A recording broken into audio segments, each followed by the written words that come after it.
Hello, my friends, hello, and welcome once again to stately Vaughan Manor. And today, well, just a little video today.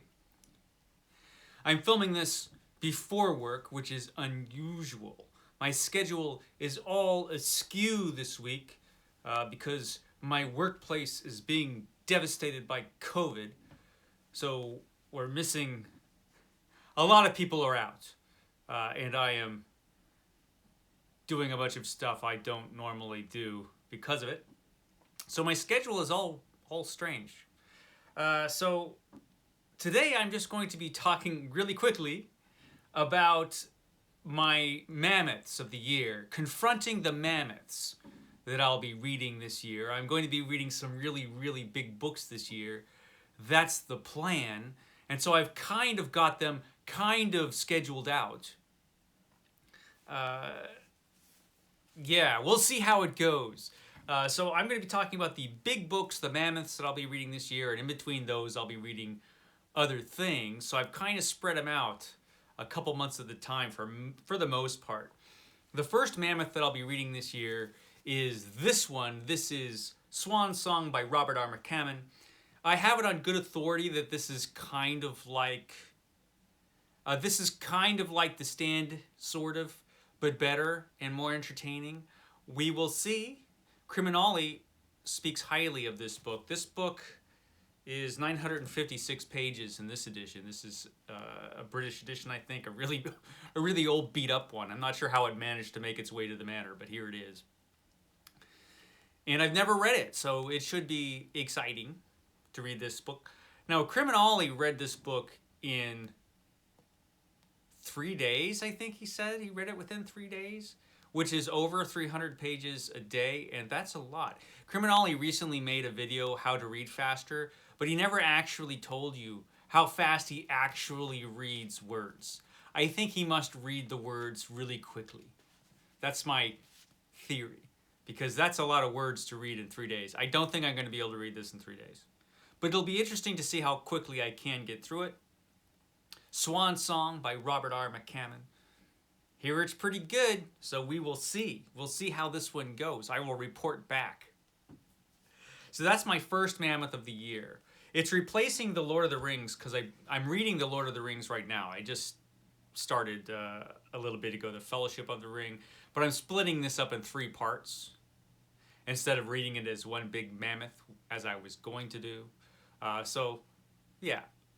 I'm splitting this one up. So Swan Song replaces that mammoth. So the next mammoth I'm going to do, I don't actually have with me at this moment because it's in one of those boxes back there that I'm going through. And I know it's back there because I remember packing Shogun, and I remember lifting it up and going, I really should read Shogun. And so I'm going to read Shogun in March.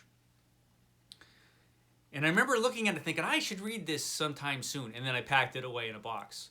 And I've gone through 20 boxes so far in my Books That Time Forgot series. And I still haven't come upon Shogun. But I know it's back there. I know it's back there.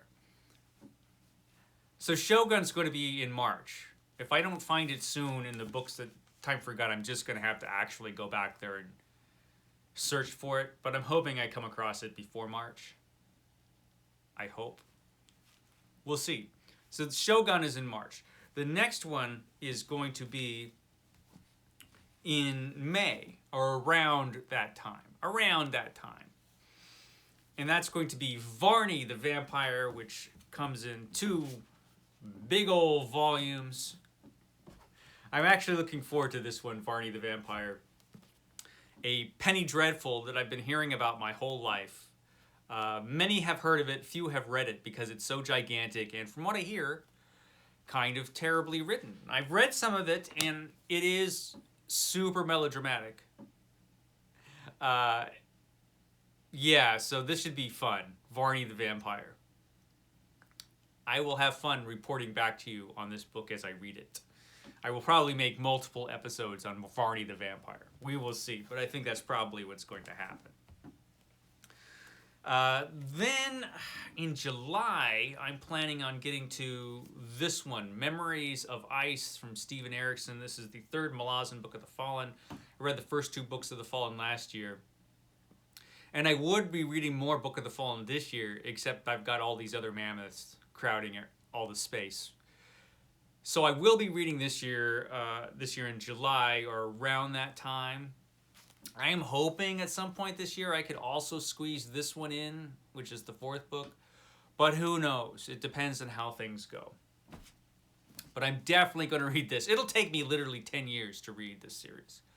That's okay. It's a good series. I could read this for 10 years. Why not? So that's that one. That's in July. Now in September, or around that time, actually before that, at some point either before or after this, I've got another mammoth I'm going to be squeezing in, which would be Conan. I'm going to be rereading Conan this year. That's the plan. I'm not exactly sure when, but either before or after Memories of Ice. I'm thinking, I can't remember when, but because Shelly Swearingen mentioned something about doing a read-along with Conan, but I haven't heard about it since then. So I will have to get a hold of her at some point and say, hey, are we doing this? We should do this, because look, it's Conan. So she has to remind me when that's going to happen, because I might have to shuffle some mammoths around. But I'm really looking forward to Conan, getting back to Conan. You know, I love Robert E. Howard, and I'm talking about Robert E. Howard every Monday now. So yeah, I want to get back to that. Why not? That'll be fun. But after those things, one mammoth that I was supposed to read last October, but it got bumped because of The Stand from Stephen King, was this, The Dark Descent, which is one of the most important horror anthologies, and possibly the best horror anthology that's ever been made. This is a big one. This is over 1,000 pages long, barely over 1,000 pages. Full of great stuff. Look at all those great authors there that are in this. And I really was hoping to read this last year. Didn't happen. It's going to happen this year, though.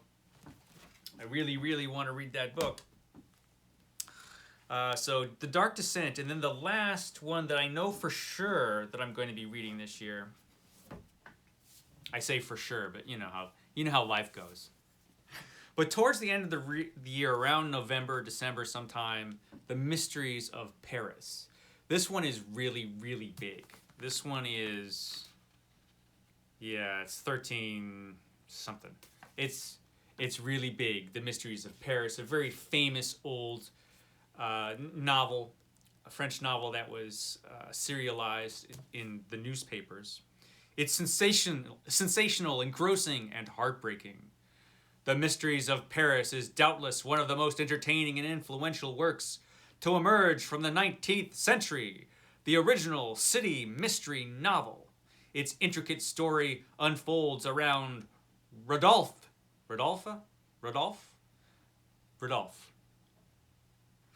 a magnetic hero of noble heart and shadowy origins. That sounds good to me. And there's a lot of it. So this is a big, long, serialized novel. So it should be a lot of fun. And supposedly really influential on the works of Victor Hugo and some other writers. So I wanted to read it for a long time. And it looks like I'm going to be reading it at the end of the year. Now, one book I was hoping to get to at the end of this year, and I might start it by the end of the year, is this one. The Big Book of Science Fiction. This one is really, really large. Excuse the washing machine that's going on back there if you can hear it. The staff, they have no consideration for when I'm doing videos, and they will just make noise at any old time. Let's hope no chambermaids stumble in here while I'm doing this video. No respect. But anyway, I was hoping to do this, the Big Book of Science Fiction. I was hoping to start this year, but it's not looking good for the Big Book of Science Fiction. But if I do start it, it'll probably be towards the end of the year and into 2023. Now, 2023, I have decided, is going to be the year of science fiction for me. Of course, I read science fiction every year. I'll be reading it this year, definitely. But in 23, it's going to be pretty much all science fiction with a little bit of fantasy. and mostly Malazan, and some Stephen King. But it's almost all going to be science fiction in 23.